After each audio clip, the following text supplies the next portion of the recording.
Welcome back. Last but not least, Plenary 5 will now begin.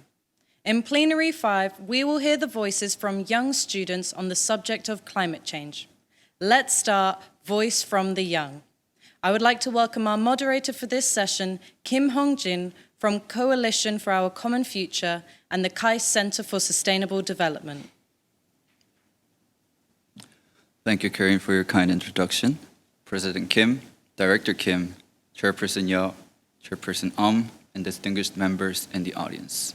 My name is Hong-jin Kim, researcher at the Coalition for Our Common Future, and a researcher at the KAIST Center for Sustainable Development under the Global Strategy Institute. It is a true pleasure to be moderating the vibrant Voice from the Young session.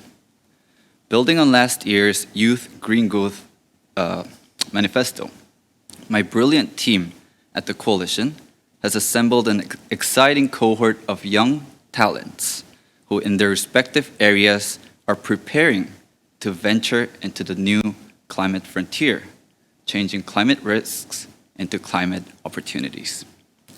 In this session, we will hear their voices, their success, as well as their struggles. If you have any questions to our panelists, please ask them on the discussion panel on YouTube. I will keep a close eye on it. Now, without further ado, let us hear from my first man, Jack Bath.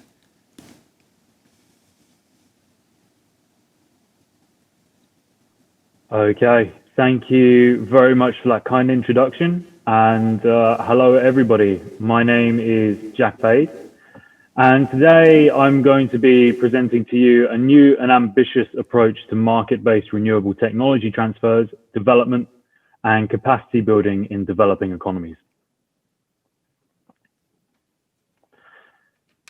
So, the goal of this mechanism is to upscale sustainable development in renewable energy infrastructure by targeting the supply chain, whilst strengthening trade pathways to ensure economic benefits for all involved.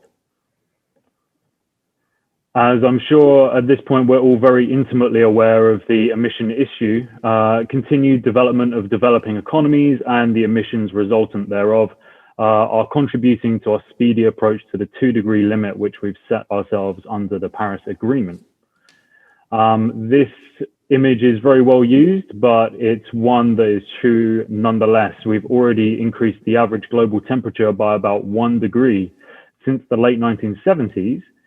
Yet the share of renewable resource contributions to electricity production in target countries closely looked at by this mechanism have been falling since around the same time. If we want to slow or reduce temperature change, then these lines need to travel in the other direction. Part of the issue currently is the supply chain. Resources and in our focus metals are leaving developing nations without contributing meaningfully to renewable energy development and supporting infrastructure. And a secondary issue related to this is that infrastructure in these nations are not always capable of absorbing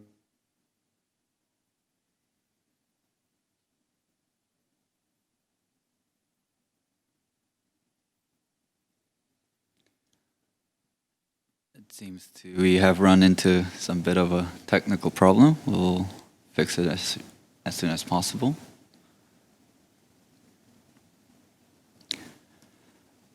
So, Jang Eko Yojong says, "Can't wait to hear the voice from the young." I'm sorry that we only had about less than 2 minutes of that voice, but I can guarantee that a longer, a deeper, and stronger voice will come. So once again, if you have any questions, please upload them to YouTube or any comments. And I think we have it back. All right. Meanwhile, while we fix Jack's situation over there, I'll go right on to Ajay, Kwabena Ajay. He's a lawyer at the Ghana's Youth Employment Agency under the under the Ministry of Labor. So, Ajay, please. The screen is yours. Thank you very much.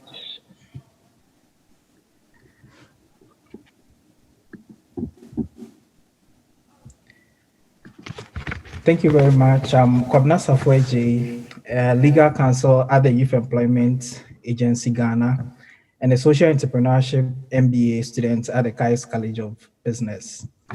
The Youth Employment Agency is a government agency that has been set up to facilitate employment opportunities for the youth of Ghana.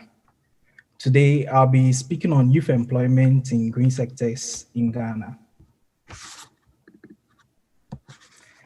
Ghana is a West African country with a population of about 30.4 million people. The country is known for its cocoa and mineral resources. Ghana is the largest producer of gold in Africa and the sixth largest producer of gold in the world. Gold mining in Ghana is regulated by the Minerals and Minings Act of Ghana. However, illegal mining in Ghana had become predominant and a menace to the environment. This picture is a picture of illegal mining activities in a forest in Ghana.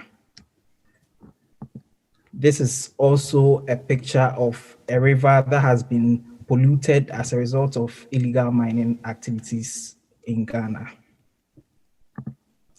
In 2017, His Excellency Nana Addo Dankwa Akufo-Addo, the current president of Ghana, who is also the co-chair for the UN SDG Advocates, was sworn into office. He made a promise to the people of Ghana to stop illegal mining activities and reduce the impact of mining on the environment. A joint police and military task force was set up in Ghana to clamp down on illegal mining activities. Drones were also imported, and some youth of Ghana were trained to man the drones to patrol forests and water bodies.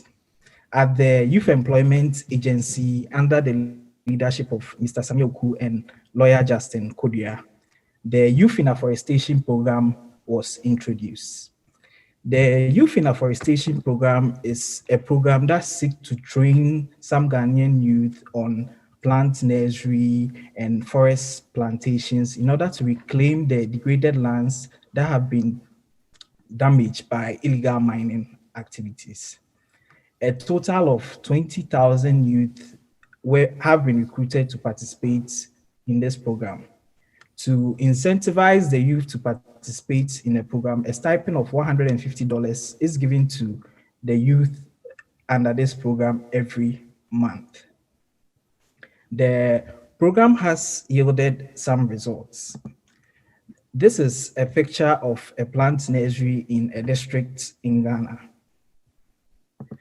This is also a picture of a 100-acre forest plantation in one of the regions in Ghana. There are 16 regions in Ghana. There's the Ahafo region, and there's a forest plantation in that region.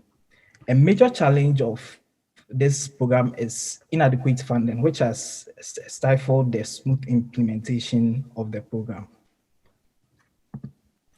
To conclude, I believe that the Youth in Afforestation Program is an innovative program that seeks to reclaim that lands that have been degraded as a result of illegal mining activities and also provide jobs for the youth of Ghana. However, I also believe that far greater impact can be achieved through a larger program that seeks to educate the youth on climate change issues. Due to lack of understanding and appreciation for climate change issues, a lot of people engage in activities that contribute to global warming without taking remedial action to mitigate the impact of their actions. Words like global warming and climate change are considered mere English terminologies to a lot of people without any significant meaning to them. If the climate change goals we've set for ourselves are to be achieved, we have to invest heavily in making words like global warming and climate change meaningful to the people of the world. This can be achieved through creating awareness and educating people on climate change issues. At this conference, we've heard of investment in technology and finance for green buildings and others. but very little talk of education and awareness creation on climate change issues.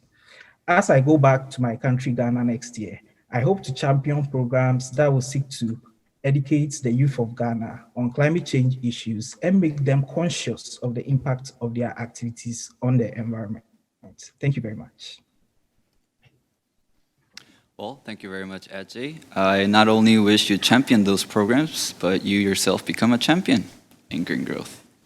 You've mentioned that financing is one of the key factors, and I'll have an audience member ask that question to you later on. Thank you. Next, we have two Climate Scout candidates. The first candidate is GLE from Korea University. Sorry, my bad. The first candidate is Julia Lee from the Hankuk University of Foreign Studies, and she'll be talking about energy transition.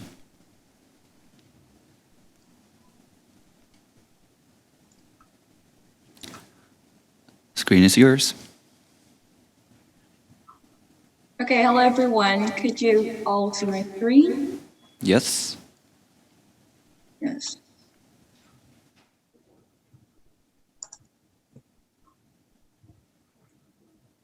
Okay, I'll begin. Hello everyone, my name is Jiang Li. I'm the member of the Climate Scouts and a student at Hankuk University of Foreign Studies.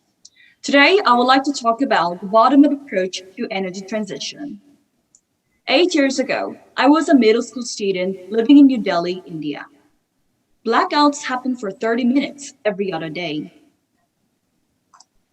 One day, I went to the Tigri slum in Delhi for a school project, and this is the photo of the project that I conducted.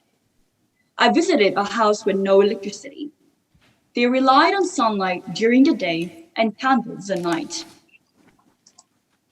As of 2020, 5% of the Indian population and 1/4 of the population in Kenya have no access to electricity. In Korea, a single minute of blackout is a disaster. We're living in a country where the entire population has access to electricity.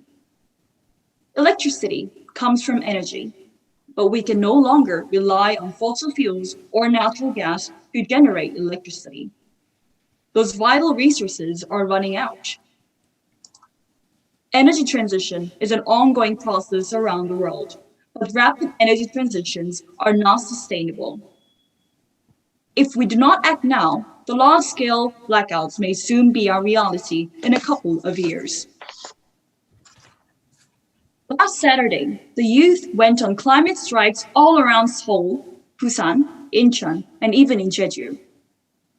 Students demanded the Korean government to strengthen the 2030 greenhouse gas emissions reduction target. Energy policies are not consistent. They change according to the political party in the Blue House. Today, I want to emphasize the importance of social consensus and thorough communication. The public needs to know when the government implements the energy policies. The youth needs to join the discussion, raise their voices, and offer ideas. The professors should participate in forums with the officials and provide tangible advice. As an example, the current government implemented the nuclear power plant phase-out policy in 2017 at a very fast rate.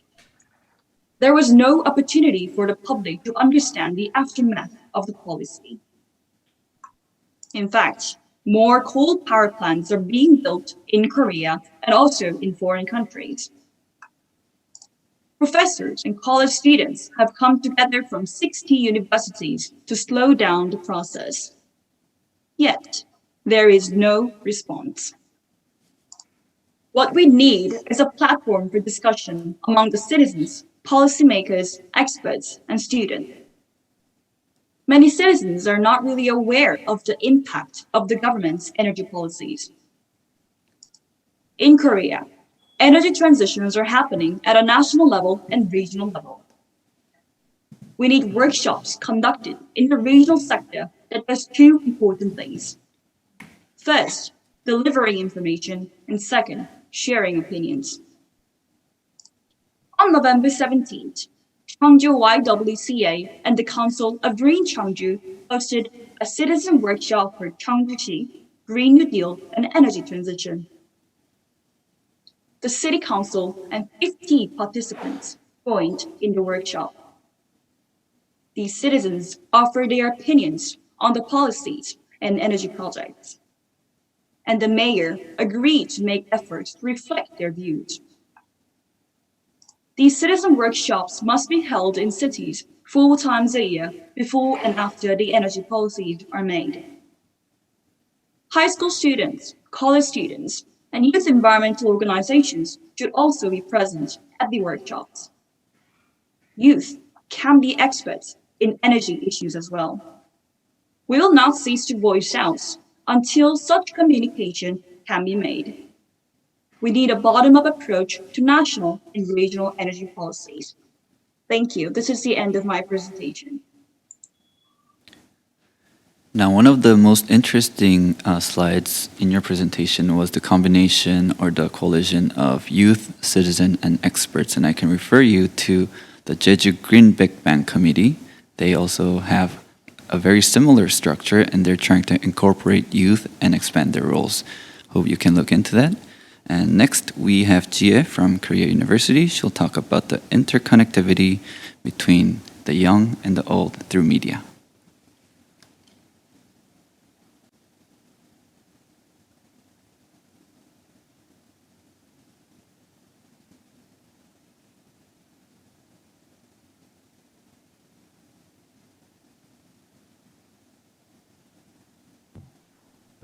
Yeah, first of all, thank you for giving me this opportunity to speak at such a big conference. Have you heard that Chanel started to issue the Green Bond? I guess not. This is only in the foreign media like Bloomberg and Forbes. Recently, I've been interested in this type of overseas articles, and I'd like to explain the reason why I joined my own movement in media area using the tools that I used to post. I realized that it helps us keep abreast of the world trend and make the public start to be into the environmental issues.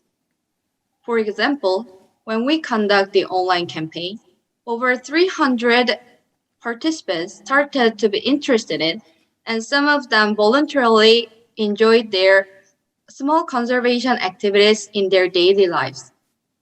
Also, the foreigners could know other countries' policies and tried to refer them to solve their country's problem. Moreover, our newsletter service, which introduces the overseas articles in Korean, can improve the access for those who cannot or do not feel like reading them in English. However, unfortunately, it's not easy to see the environmental news over here, especially in the Korea leading media.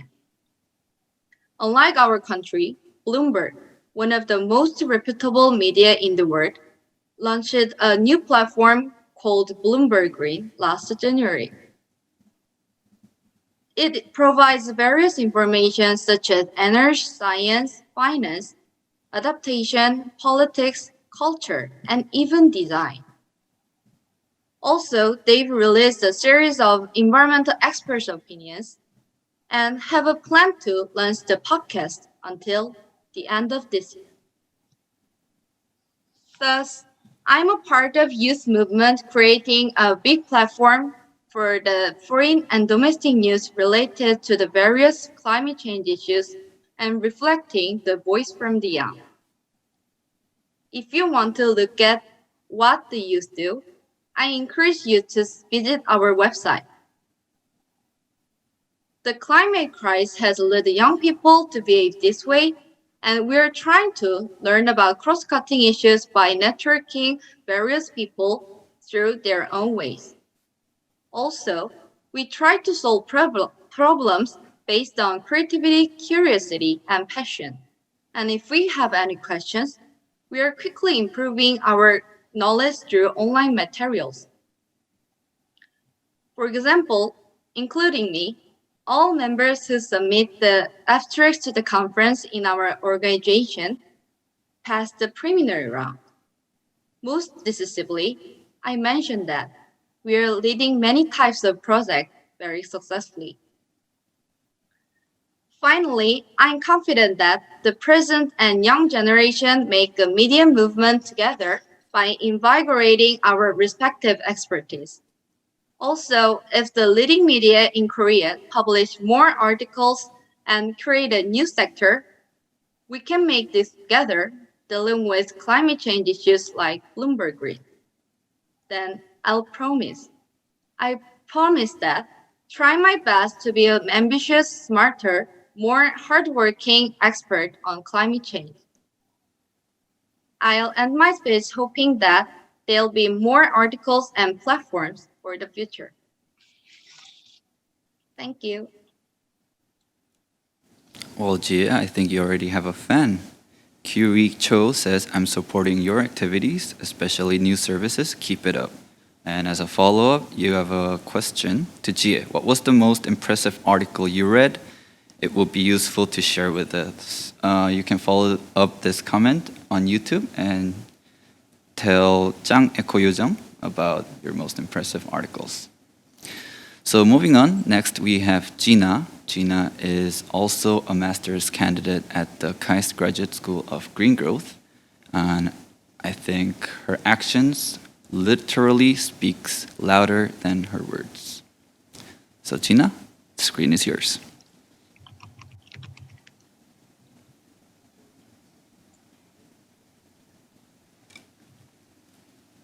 Hello, everyone. Hi, I'm Gina. I'm a student at KAIST Graduate School of Green Growth. And today I want to talk to you about a community for change. This is me when I participated at Greenpeace Break Free from Coal rally in Tangjin, Korea, 2017. This is the day I converted to an environmentally active person. A month after Tangjin rally, I started my own personal project on Instagram called Do Green Project, where I posted my attempts to do one good thing for Earth a day. I was especially concerned about waste and plastic pollutions, so I carried a reusable water bottle to avoid using single-use plastic cups, took pictures of trash on the street with the hashtag ugly picture of ugly truth, trying to raise awareness, foster behavior change, and make a difference. But some people told me that I alone can't change the world or make a difference, and that my actions are not worth it. I was lonely and discouraged, but I didn't give up. So I started going to offline events like Zero Waste Meetup, Plastic Attacks, Climate Strike Rally, Energy Transition Festival to find more friends like me. Of course, this was all before COVID-19. When I started talking to people at these events, I felt so good because although we just met, we understood each other's pain, shared the same passion for the environment, and wanted to do something to make a better world. I thought it would be great to have a support group that can mutually help each other become more sustainable. I wondered, how can I communicate with these people on a regular basis? So I created an open group chat named World Without Waste, which anyone can enter the group anonymously and chat using Kakao Talk. Initially, there was 2 persons, one including me, but 2 years and 4 months later, we have almost 700 participants, including adults, students, parents, entrepreneurs, activists, vegans, chatting every day. At first, we were focused on the waste issue about plastic-free, zero waste, and how to properly dispose recyclables, but slowly we broadened our topic to greater planetary concerns such as climate change, environmental policies, vegetarian and veganism, and energy saving and transitions as well. It became a safe place to ask questions, share ideas, success stories, and everyday failures, challenges, and opportunity. It is a community to help each other accountable and sustainable. Additionally, new smaller groups and projects team were made within to make a greater change. For example, we started a consumer activism where we sent back unnecessary plastic packaging such as plastic straws back to where it came from. For our first try, we sent plastic straws back to Mail Dairy Company and received a handwritten letter from Chief Customer Officer promising to redesign their package without plastic straws.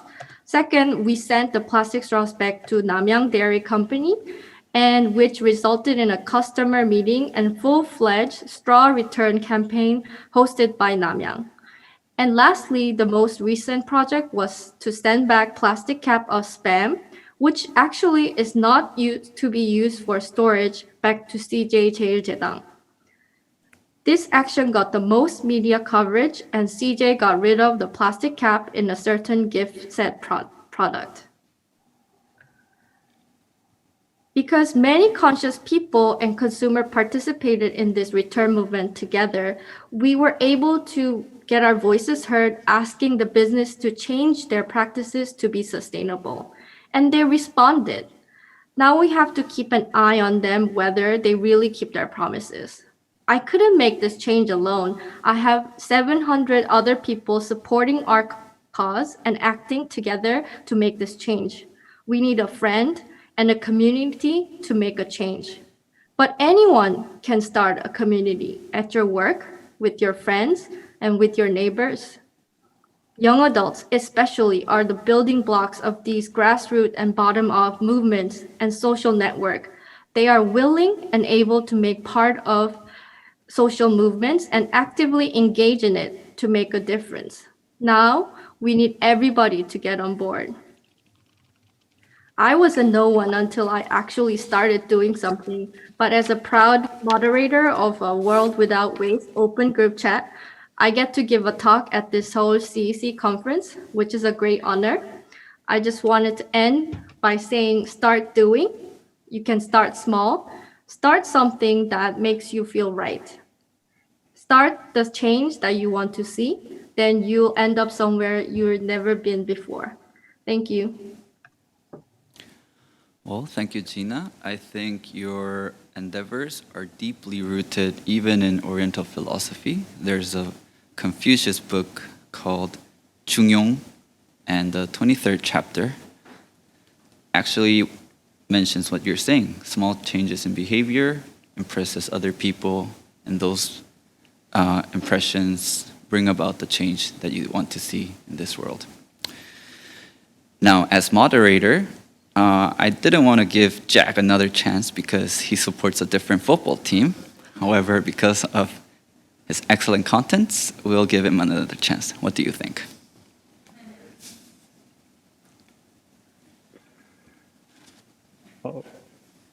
All right.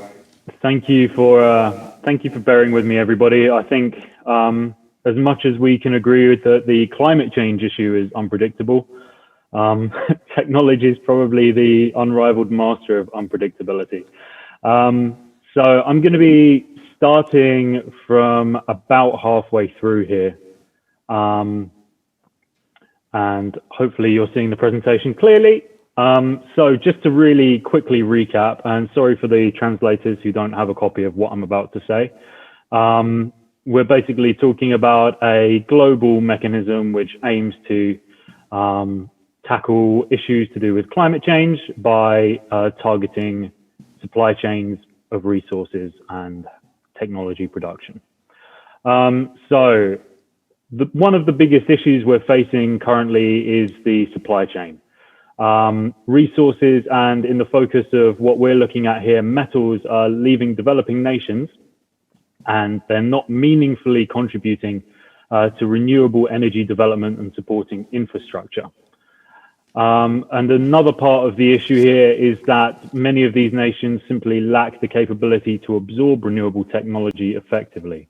Lack of access to electricity, as well as a lack of electrification and efficiency of use, means that investments in renewable projects are less attractive than they otherwise need to be in order to scale up renewable infrastructure. So then how can we begin to solve an issue such as this? Well, firstly, we need to target resource flows and ensure that domestic resources are contributing to the development of domestic projects, rather than simply returning often low levels of financial resources. And secondly, we would look to aim to create an environment in which future investments are more attractive. We can achieve that by developing the necessary infrastructure and conditions to absorb and utilize these technologies, thereby increasing familiarity and ensuring success. We also need to ensure that in targeting supply chains, there are clear benefits for everybody involved. What you're seeing here is an extremely simplified version of the linkages imagined by this mechanism. The burden on renewable technology producers will be too high for them to act alone, and rather they need to be strongly supported by private sector partners, as well as being in receipt of government incentives, as well as ETS benefits in the case of those companies operating within an ETS. The expected benefits of a mechanism such as this are extremely broad, but can be largely placed into 7 categories. The scaling up of extraction, production, and installation by increasing demand, while strengthening trade pathways and eliminating inefficiencies in the supply chain are critical to our goals. In doing so, we have to enact sustained development as opposed to single-time projects, catalyzing change further. In achieving this, we can open up the opportunity to expand things like electrification and development of expertise as local populations are exposed to renewable technology and are better able to access digital domains. With these foundations in place, we can start to de-risk investments, further catalyzing developments within the partner nations. And finally, with all of these foundational steps in place, the partner nation can look to export their expertise and share their experience with neighboring states, generating trust in the process and bringing social and economic benefits to all involved. Investigating a pilot scheme has been something we wanted to do, and for such a mechanism, there are 5 countries here, all of which are extracting and exporting key metals used in renewable technology production. Zambia, Peru, and Chile in particular are interesting to us as they're exporters of more than one key metal, meaning that we could concentrate our efforts in these nations more fully. As for the use and ability to absorb electricity, well, the range is rather broad, but electricity access in many nations is high and growth in demand is expected as development continues.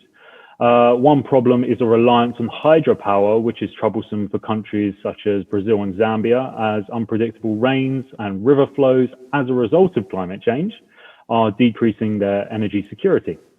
The range of issues facing these nations, however, and which mechanisms such as this can solve are far too broad to cover here, but an opportunity here exists, not just to tackle climate change, but to provide social and economic benefits to the people of these nations. We firmly believe that by establishing a mechanism enabling strong returns on investment, but with the betterment of people's lives at its heart, we can effectively tackle multiple issues on multiple fronts. The team working on this issue combines various skill sets and experiences, but we have one clear and cohesive belief. That is a commitment to generating innovative solutions to climate change. We're hoping to expand our team, and we want to bring in like-minded individuals, organizations, and mentors such that we can more fully pursue this ambitious goal for the benefit of all. Thanks very much. Well, thank you, Jack. I think you have to buy me a beer for giving you extra time. Joking aside, it was a wonderful idea. I noticed that you had a meeting with the GCF. You've consulted them on your idea, and obviously they would have said some good things and some bad things. Could you share with us some improvements that you might make in your scheme? Definitely. So one of the key pieces of criticism is that we need to more fully identify countries which can absorb renewable technology, as well as thinking about how we might effectively overcome the political barriers of implementing such a scheme. This isn't just true of GCF consultants, but also consultants of representatives from the African Development Bank, as well as some consultants from governments in Central European nations as well. But yeah, definitely targeting the political issues and thinking about how they can be practically overcome will be a big thing for us going forward. All right, thank you very much. This question is directly from the floor. It goes to Gina. Gina, your movement seems to have grown in a very short time. Do you think that there are business opportunities that this will expand farther?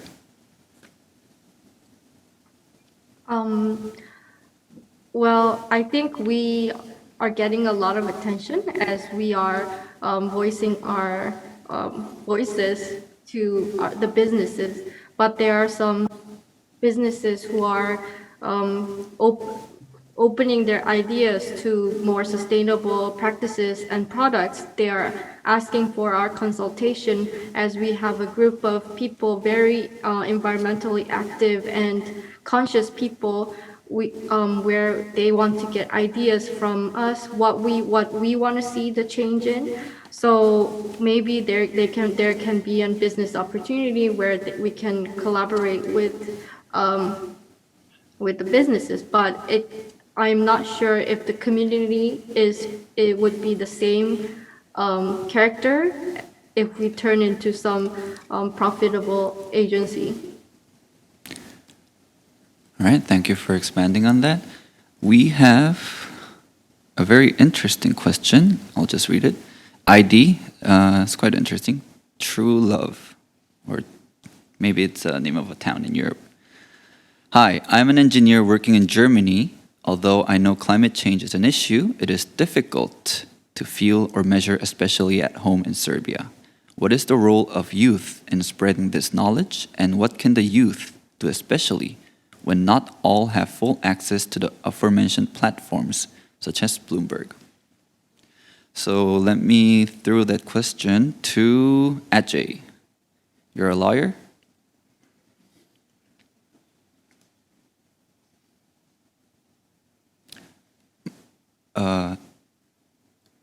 Microphone. Sorry, thank you very much for You're the welcome. question.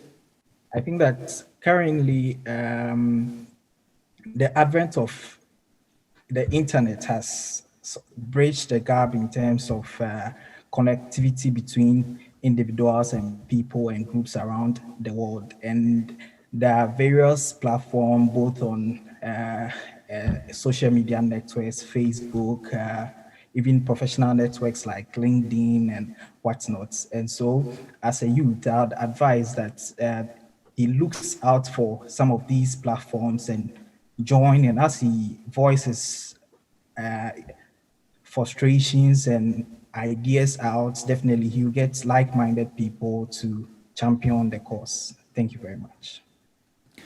Thank you, Ajay. So I noticed that everyone except Julia Lee got a question or had a chance to discuss. So any questions to Julia? Keep the questions coming on YouTube. Meanwhile, I ask a certain In-Young Kim's question to Jack. Jack, do you have a priority region or country, or priority regions/countries? Yeah, thanks very much for that question. Very pertinent to what we're trying to do as well. We do have priority regions and priority countries. Mostly we're looking into Southeast Asia, Africa, and South America as our starting regions. At the moment, we're undecided exactly where we would start due to the different conditions in each area. I think it really depends on how much of a challenge we're willing to take on at the start.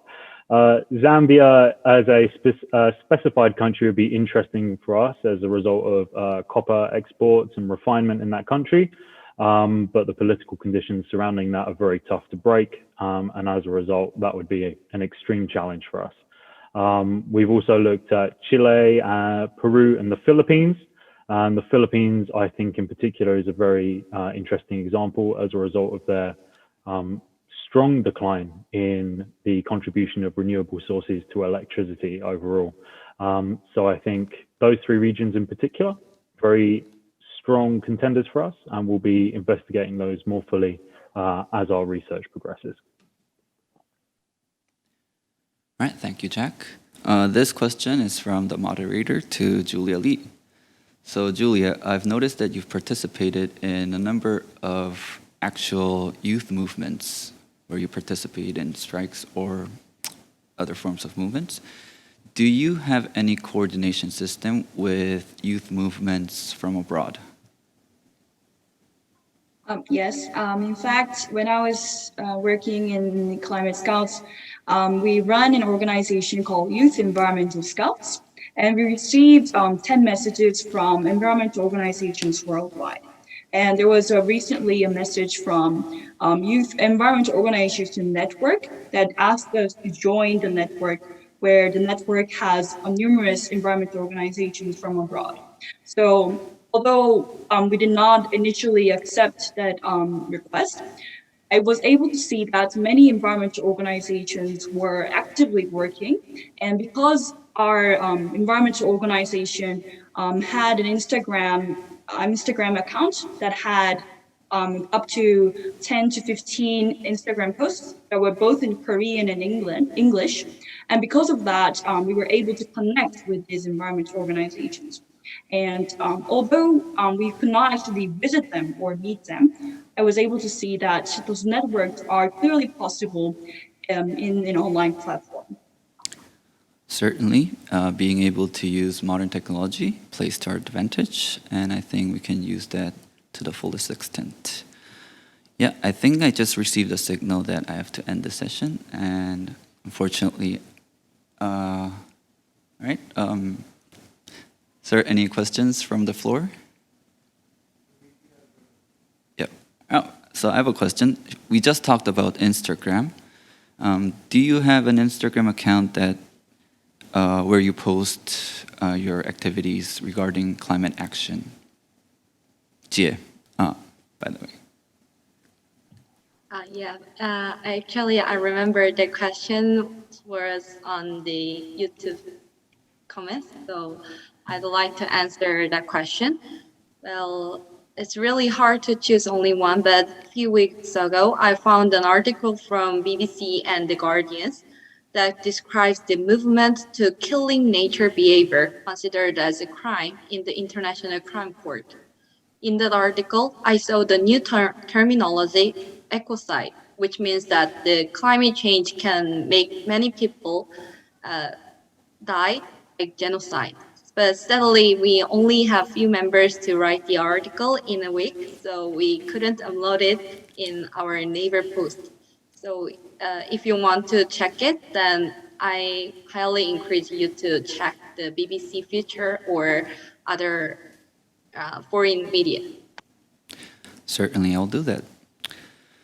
All right, ladies and gentlemen, 58 years ago, JFK said, "We have literally reached the stars," in reference to an American spacecraft reaching Venus. A century onward, wouldn't it be terribly ironic if the star that our future generation had to reach were the blue pale dot, sorry about that. So quoting him again, and one of my professor's favorite, "We choose to go to the moon in this decade and do the other things, not because they're easy, but because they're difficult." Fellow panelists, distinguished members, we are a coalition from across continents. We're equipped with the capability and desire to solve problems, big problems. And for us, the bigger the problem, the bigger our effort, and hopefully, the bigger our reward. Thank you very much. Thank you all for sharing your stories and thoughts. I was especially struck by the importance of community between the different presentations as a way of raising engagement with climate change and environmental issues, be that online or offline or through citizens, youth, or expert engagement.